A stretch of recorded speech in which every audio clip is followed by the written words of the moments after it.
Hello, I'm Nick Crawley. Welcome to the Bible for Life ministry. And in this video, I'm introducing the book of Numbers. It's the fourth book of the Bible. It's part of the Pentateuch, and it is a fascinating book, but it's also a very difficult book. There are 36 chapters in it, and it essentially describes the journey of the Israelites from Mount Sinai to the border of the Promised Land.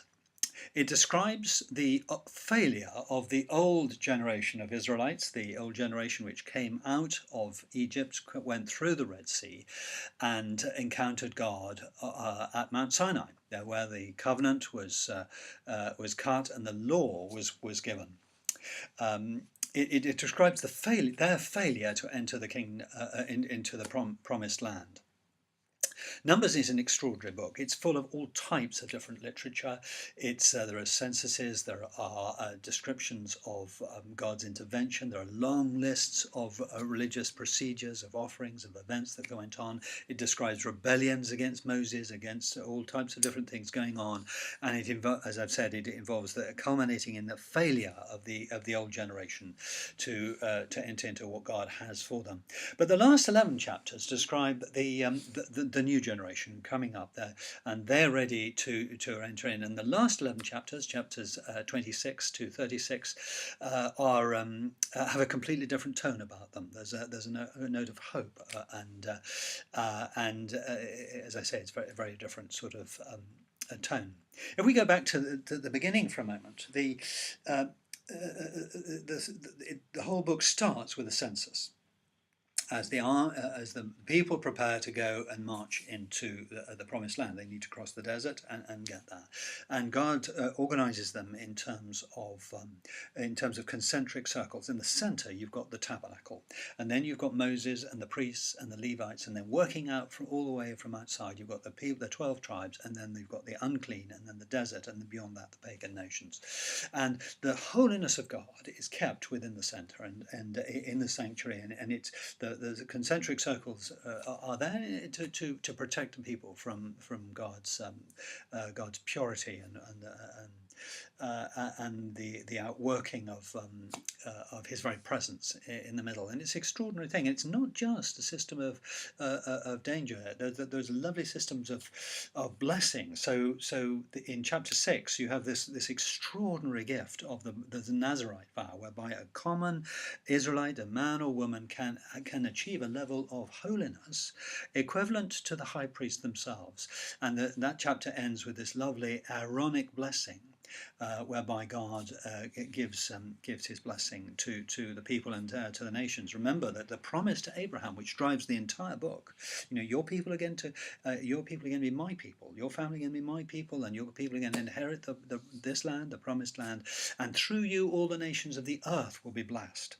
And that's what's driving the book of Numbers. Very sadly, what we see in the first 25 chapters is these people fail to get hold of what God does and promises. And so you see failure, you see unbelief, you see disobedience. The spies see the land and then give up and say, we can't get in there. And it's terrible. There's unbelief, except for Caleb and Joshua, and they do go in.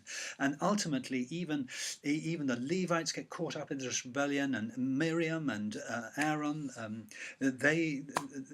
Moses' sister and brother, they also challenge, and there's disorder and chaos breaks out, and finally even Moses himself sins against God and is barred from entering into the promised land.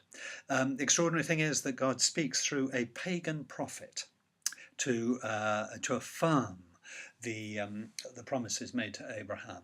But the new generation is different, and there's not one single death is mentioned in the last 11 chapters. Here are people who are ready to go in, and they go to everything is prepared, and the last 11 chapters are about land, about inheritance. The whole tone is how do we manage what God has given, and it's fascinating. The instructions about the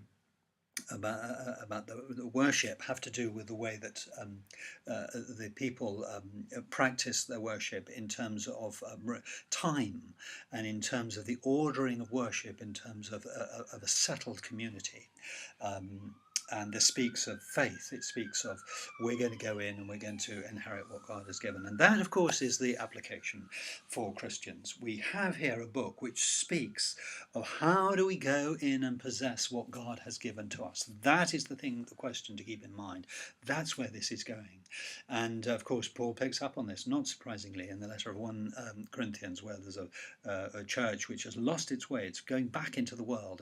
And Paul uses these examples in Numbers to say, no, you mustn't do these things. You must, we are on the destiny is the kingdom of God, and we've got to go in and we've got to possess, and this is how you do it. And so that if we keep that in mind, you will find that this is a very, very richly rewarding book. I remember some years ago doing a series of Bible studies on this at a conference, and it was a high point. It was a lovely thing to be able to participate in.